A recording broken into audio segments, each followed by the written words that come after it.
frustration, annoyed that he would have to help someone in the middle of nowhere.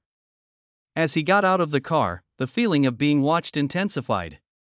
The figure, cloaked in a tattered raincoat, stood still under the beating rain, its face obscured by the shadows of the night. "Do you need help?" Marwan called out, trying to sound more confident than he felt. The figure nodded silently, pointing towards a trail that led into the forest. Unnerved but intrigued, Marwan found himself compelled to follow.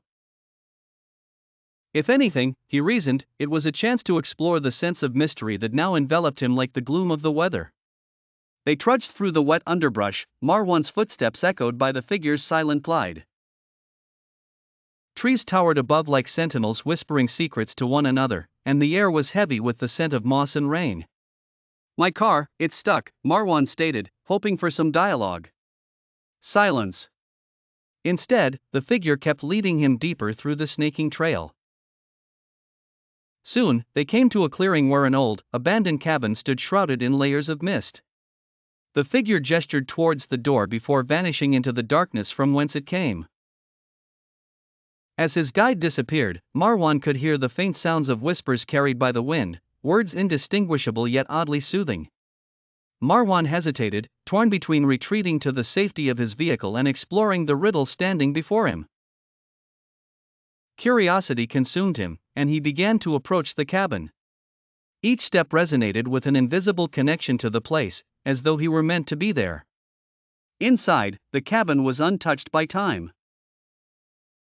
Dust-covered bookshelves lined with worn tomes, a forgotten fireplace lay dormant, and a single chair sat facing an old, cracked window through which the rain drummed rhythmically. Marwan sat down, his mind racing with possibility. As he sat in quiet contemplation, the sense of being watched dissipated. Perhaps it was a lost traveler's haven or an echo of the past. Whatever it was, Marwan felt the night had woven a spell around him, leaving him both shaken and enlightened.